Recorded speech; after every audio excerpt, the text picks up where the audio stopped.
நாம் இன்றைக்கி carrot rice தான் பண்ண போகிறோம். ரொம்ப சிம்பிளாகவும் இருக்கும், டேஸ்ட்டாகவும் இருக்கும். வாங்க பண்ணி பார்க்கலாம். அதுக்கு ஃபஸ்ட்டு ஒரு 3 கேரட் எடுத்து அதை துருவி வச்சுருக்கலாம். நல்லா இந்த கேரட் துருவுறதை வச்சு துருவி எடுத்துக்கோங்க. எல்லாத்தையும் துருவி எடுத்தாச்சு. இப்போ நம்ம அதுக்கப்புறம் ஒரு 2 ஆனியன், மீடியம் சைஸ் ஆனியன் எடுத்து வச்சுக்கோங்க. சின்னதாக இருந்துச்சுன்னா 3 வச்சுக்கோங்க, பெருசாக இருந்தால் 1 கூட போதும். அதையும் எடுத்து அதையும் குட்டி குட்டியாக நறுக்கி வச்சுக்கலாம். சின்னதாக கட் பண்ணி வச்சுக்கோங்க இந்த மாதிரி. அதுக்கப்புறம் ஒரு 5 மிளகாய் எடுத்துருக்கேன். சின்னதாக இருந்தனால நான் 5 எடுத்துருக்கேன். உங்கள் காரத்துக்கு ஏற்ப போட்டுக்கோங்க. கேரட் ரைஸ்க்கு ரொம்ப காரம் இருந்தாலும் நல்லா இருக்காது. அதையும் சின்னதாக நறுக்கி வச்சுக்கோங்க. கேரட் ரைஸ் வந்து கொஞ்சம் ஸ்வீட்டாக தான் இருக்கணும், அதனால் அதுக்கேற்ற மாதிரி எடுத்துக்கோங்க. அப்புறம் கொஞ்சமாக கொத்தமல்லி எடுத்து அதையும் நல்லா கழுவி எடுத்து வச்சுருக்கேன். அதையும் சின்ன சின்னதாக நம்ம நறுக்கி வச்சுக்கலாம். இந்த மாதிரி எல்லாம் கட் பண்ணி வச்சு எடுத்துருங்க. அப்புறம் ஒரு பேன் வச்சு அதில் ஆயில் கொஞ்சம் சேர்த்துக்கோங்க. ஒரு 3 டேபிள் ஸ்பூன் போல் சேர்த்துக்கோங்க. அதுக்கப்புறம் எண்ணெய் காஞ்சதும் கொஞ்சம் கடுகு போட்டு பொரிய விடுங்க. அது பொரிஞ்சு முடிஞ்சதுக்கப்புறம் இந்த சிறுபருப்பு இருக்குல்ல, அதை போட்டுக்கோங்க.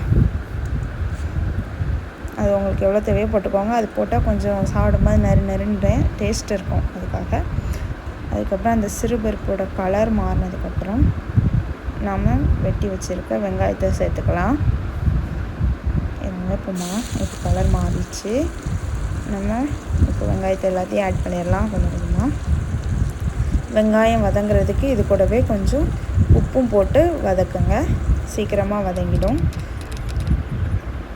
இப்போ பாருங்கள், வெங்காயம் வந்து ஒரு மாதிரி கண்ணாடி பதத்துக்கு வந்ததுக்கப்புறம் பச்சை மிளகாவை ஆட் பண்ணிக்கலாம். பச்சை மிளகாய் ஆட் பண்ணதுக்கப்புறம் ஒரு 2 நிமிஷம் அடுப்பில் அதை அப்படியே வதக்கினா போதும். இப்போ நம்ம மசாலா ஆட் பண்ணலாம். மசாலாலாம் இதுக்கு ஒன்றும் பெருசாலாம் தேவையில்லை. ஒரு 1/2 டீஸ்பூன் மஞ்சத்தூள், 1 டீஸ்பூன் மிளகாத்தூள் போட்டுக்கோங்க.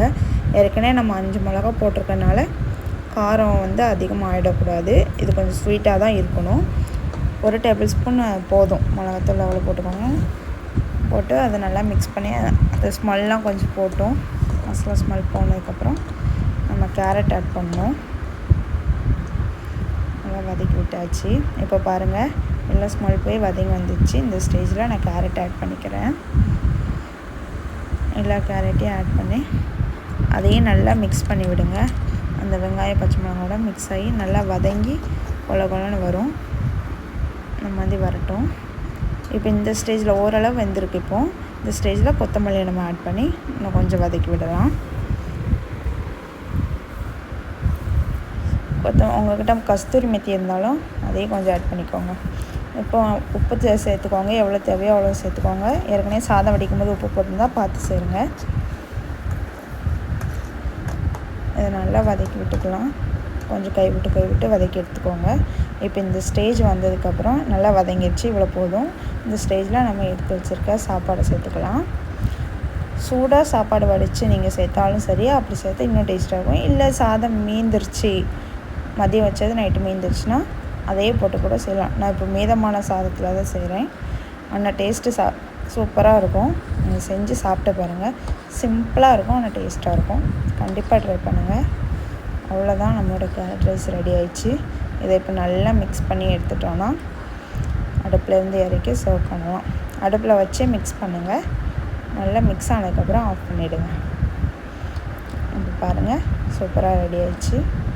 இது கூட ஒரு ஆம்லெட் போட்டு சாப்பிட்டா சூப்பராக இருக்கும். நீங்களும் கண்டிப்பாக ட்ரை பண்ணி பாருங்கள். பாய்.